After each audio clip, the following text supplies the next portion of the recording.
Salut! Aujourd'hui, gentlemen, ladies, je voudrais vous parler des semences. Quand j'étais jeune, j'ai planté ceci. Je ne sais pas si vous pouvez bien voir. Ça, c'est une semence d'arachide. Eh oui, je sais. Certains sont déjà en train de me regarder avec des gros yeux hagards. Mais oui, j'ai planté des arachides quand j'étais jeune. Et comme résultat, eh bien, ça a donné d'autres arachides. J'ai aussi fait l'expérience de planter des manguiers. Ouais, je sais, ça vous surprend, mais c'est vrai. J'ai planté des manguiers. C'est vraiment simple. Tu bouffes ta mangue et après, tu mets le noyau dans la terre, tu arroses, tu entretiens, tu mets du fumier, et voilà quoi. Vous avez un petit manguier qui commence à pousser après quelques semaines. Et si vous réalisez de façon plus large, si vous regardez comment l'humanité, la création, le monde, la nature, comment tout a été fait, comment tout a été orchestré, vous allez voir ce thème de la semence se répète sous beaucoup de formes, sous beaucoup de niveaux et sous beaucoup de dimensions. Moi, je suis noir, c'est pas par accident. C'est parce que la semence de laquelle je viens, c'était une semence de noir. Si on mange des pommes aujourd'hui, c'est parce qu'il y a eu des semences de pommes qui ont été semées et ça a donné d'autres pommes, ça a donné d'autres pommiers, ainsi de suite. Cette thématique de la semence se répète aussi sur le niveau spirituel.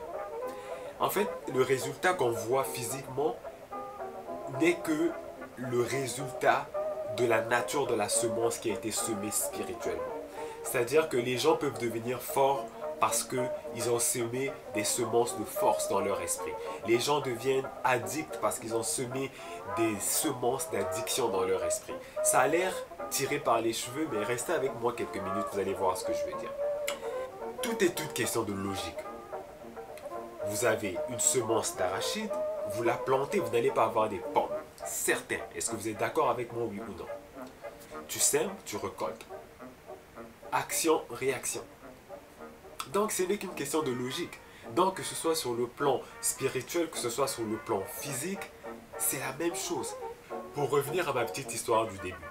Dans la vraie vie, quand on plante une graine, il y a des étapes à suivre. Tu ne la plantes pas puis tu t'en vas. Il faut quand même que tu la nourrisses cette plante, que tu arroses, que tu mettes du fumier, et ainsi de suite.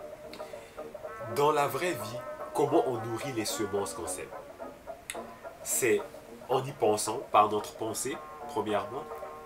La deuxième façon de nourrir les semences, c'est en les disant, en les parlant, en les verbalisant.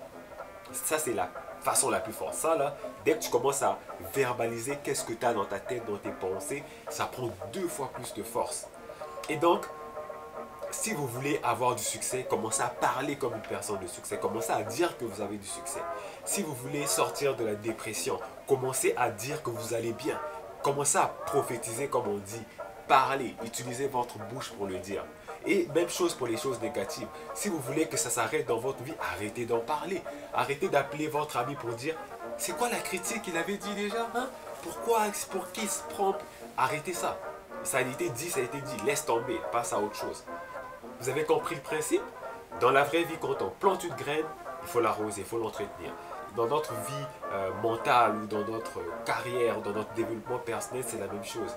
Quand on a une graine, on la plante, ben, il faut l'entretenir. Et je sais que vous pouvez apprendre à semer les bonnes semences pour que ça vous donne les bons résultats que vous avez. It's just common sense. Ok? Vous semez quelque chose, vous avez quelque chose de la même nature qui va sortir de ça. Alors, bonne chance. Soyez des bons cultivateurs et bonne année 2016.